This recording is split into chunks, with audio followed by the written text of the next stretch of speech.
तो चलिए 2025 और 2026 के सबसे बड़े पुरस्कारों और सम्मानों की दुनिया में एक गहरा गोता लगाते हैं। अगले कुछ मिनटों में हम ये जानेंगे कि दुनिया भर में जो बेहतरीन काम हो रहा है उसे कैसे पहचाना और सेलिब्रेट किया जाता है। हम उन कहानियों को भी समझेंगे जो इन सम्मानों के पीछे छिपी हैं और देखेंगे कि इन अवार्ड्स का हमारे समाज पर असल में क्या असर पड़ता है। नमस्कार दोस्तों, स्वागत है आपका हमारे छोटे से YouTube चैनल पर।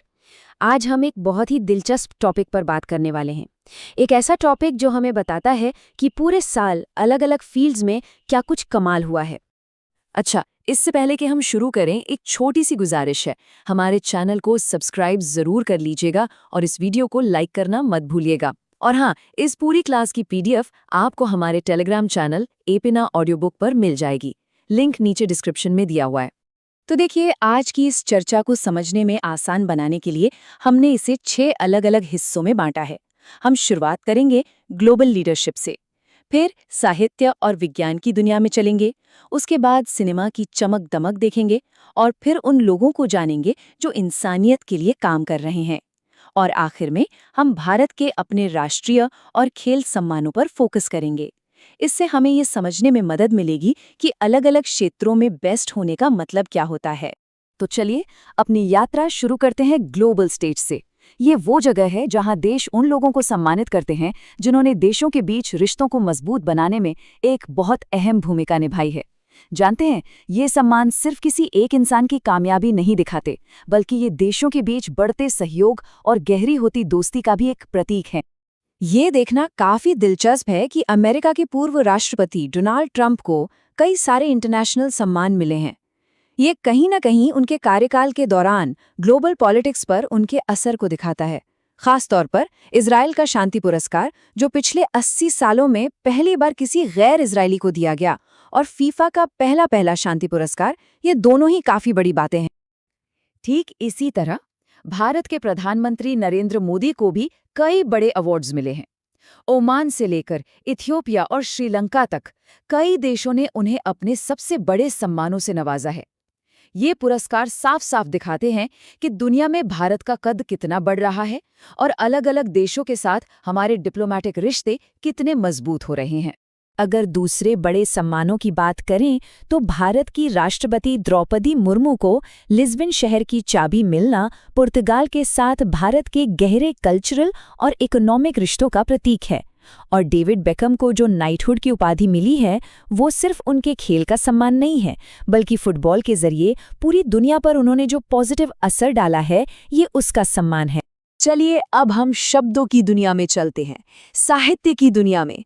ये पुरस्कार उन कहानीकारों, कवियों और विचारकों को दिए जाते हैं जो अपनी कलम की ताकत से हमारी दुनिया को एक नया आकार देते हैं, हमें सोचने पर मजबूर करते हैं और हमारे कल्चर को और भी अमीर बनाते हैं। साहित्य में 2 सबसे बड़े अवार्ड्स हैं, बुकर और इंटरनेशनल बुकर। इनके बीच का फर्क समझना बहुत जरूरी है। देखिए, बुकर प्राइज उस नॉवल को मिलता है जो ओरिजिनली इंग्लिश में लिखी गई हो, लेकिन इंटरनेशनल बुकर किसी भी भाषा की किताब को मिल सकता है। बस शर्त यह है कि उसका इंग्लिश में ट्रांसलेशन हुआ हो। और 2025 में ये भारतीय लेखिका बानू मुश्ताक को उनके कन्नड़ कहानी संग्रह हॉट लैम्प के लिए मिला। ये कन्नड़ साहित्य के लिए एक बहुत बड़ा ऐतिहासिक पल है। और साहित्य का जो शिखर है, नोबेल पुरस्कार, वो किसी एक किताब के लिए नहीं मिलता, वो एक लेखक की पूरी जिंदगी के काम का सम्मान करता है। 2025 में ये सम्मान मिला हंगेरियन लेखक लास्लो क्राजनाहोरकाई को, उनके गहरे और सोचने पर मजबूर कर देने वाले लेखन के लिए, जो अक्सर समाज की मुश्किलों पर एक बहुत ही अनोखा नजरिया पेश करता है। भारत में भी हम अपनी साहित्यिक विरासत का जश्न मनाते हैं। ज्ञानपीठ पुरस्कार, जो हमारा सबसे बड़ा लिटरेरी अवार्ड है, इस साल हिंदी साहित्य के दिग्गज विनोद कुमार शुक्ला जी को दिया गया। वहीं 58वां पुरस्कार गुलजार साहब और जगत गुरु रामभद्राचार्य जी को एक साथ मिला, जो लिटरेचर और आध्यात्मिकता के मेल का एक खूबसूरत प्रतीक है। तो साहित्य से अब विज्ञान की ओर बढ़ते हैं। चलिए अब उन ब्रिलियंट माइंड्स का सम्मान करते हैं जो ब्रह्मांड के रहस्यों को सुलझा रहे हैं, नई नई टेक्नोलॉजी बना रहे हैं और इंसानी ज्ञान की सीमाओं को लगातार और आगे बढ़ा रहे हैं। 2025 के साइंस नोबेल प्राइज ने दुनिया भर के उन रिसर्चर्स को सम्मानित किया है जिन्होंने हमारी दुनिया की समझ को ही बदल कर रख दिया है। फिजिक्स में क्वांटम कंप्यूटिंग की नींव रखने वालों से लेकर केमिस्ट्री में नए मटेरियल्स खोजने वालों तक और इकोनॉमिक्स में ये समझाने वालों तक कि कैसे इनोवेशन ही असल में इकोनॉमिक ग्रोथ की चाबी है, इन सभी खोजों का हम सब पर बहुत गहरा असर पड़ेगा। भारत ने भी अपने साइंटिफिक हीरोज को सम्मानित किया। विज्ञान रत्न जो महान खगोल भौतिकीविद प्रोफ जयंत विष्णु नार्लिकर को मरणोपरांत दिया गया, वो साइंस में उनके जबरदस्त काम का सम्मान है। वहीं missile woman doctor Tessy Thomas का सम्मान देश की डिफेंस टेक्नोलॉजी में महिलाओं के योगदान को एक बड़ा सलाम है। चलिए अब जरा मनोरंजन की दुनिया का रुख करते हैं। ये वो जगह है जहां हम उन कलाकारों और कहानीकारों को सेलिब्रेट करते हैं जो अपनी कहानियों से हमें इंस्पायर करते हैं, हमारा मनोरंजन करते हैं और समाज को एक आईना भी दिखाते हैं। ये अवार्ड्स असल में बताते हैं कि इस साल किन कहानियों ने लोगों के दिलों को छुआ। 2025 के ऑस्कर में तो फिल्म अनोरा ने बिल्कुल धूम मचा दी। बेस्ट पिक्चर, डायरेक्टर, एक्ट्रेस, कई बड़े अवार्ड्स अपने नाम किए। ये फिल्म आज के समाज की एक बहुत ही पावरफुल और कॉम्प्लेक्स कहानी कहती है, जिसने पूरी दुनिया के क्रिटिक्स और ऑडियंस दोनों को बहुत इम्प्रेस किया। और भारत में नेशनल फिल्म अवार्ड्स ने सिनेमा की उत्कृष्टता का जश्न मनाया। 12वीं फेल ने बेस्ट फीचर फिल्म का अवार्ड जीता, जो हिम्मत और मेहनत की एक बहुत ही प्रेरणा देने वाली कहानी है। और बेस्ट एक्टर का अवार्ड जवान के लिए शाहरुख खान और 12वीं फेल के लिए विक्रांत मैसी को जॉइंटली देना, ये दो अलग अलग तरह के सिनेमा और परफॉर्मेंस को एक साथ सम्मान देना था। वहीं फिल्म फेयर अवार्ड्स में लापता लेडीज ने अपनी अनोखी कहानी और शानदार एक्टिंग के लिए बेस्ट फिल्म और डायरेक्टर का अवार्ड जीता। ये दिखाता है कि ऑडियंस अब दिल को छूने वाली और असल जिंदगी से जुड़ी कहानियों को कितना पसंद कर रही है। और लेजेंडरी एक्ट्रेस जीनत अमान और डायरेक्टर श्याम बेनेगल को लाइफ टाइम अचीवमेंट अवार्ड देना इंडियन सिनेमा में उनके जबरदस्त योगदान का सम्मान था। एंटरटेनमेंट की दुनिया में एक्टर मोहनलाल को दादा साहब फाल्के अवार्ड से सम्मानित किया गया, जो इंडियन सिनेमा में उनके 5 दशकों के शानदार योगदान का सम्मान है। वेनिस फिल्म फेस्टिवल में अनुपर्णा रॉय का बेस्ट डायरेक्टर बनना भारतीय महिला फिल्म मेकर्स के लिए एक मील का पत्थर है। और शेरी सिंह का मिसेज यूनिवर्स जीतना ये साबित करता है कि सपनों को पूरा करने की कोई उम्र नहीं होती। अब हम अपना ध्यान उन पुरस्कारों पर लाते हैं जो दुनिया को एक बेहतर, सादा, पीसफुल और सस्टेनेबल जगह बनाने की कोशिशों को पहचान देते हैं। ये पुरस्कार उन हीरोज को सम्मानित करते हैं जो चुपचाप बिना किसी शोर के इंसानियत की सेवा में लगे हुए हैं और समाज में एक पॉजिटिव बदलाव ला रहे हैं। 2025 का नोबेल शांति पुरस्कार वेनेजुएला की मारिया कोरेना मचाडो को दिया गया, जो डेमोक्रेसी और ह्यूमन राइट्स के लिए एक निडर फाइटर हैं। जानते, ये पुरस्कार सिर्फ उनका सम्मान नहीं है, बल्कि दुनिया भर के उन सभी लोगों का सम्मान है जो मुश्किल से मुश्किल हालात में भी सच और न्याय के लिए लड़ रहे हैं। उनकी हिम्मत हम सभी के लिए एक प्रेरणा।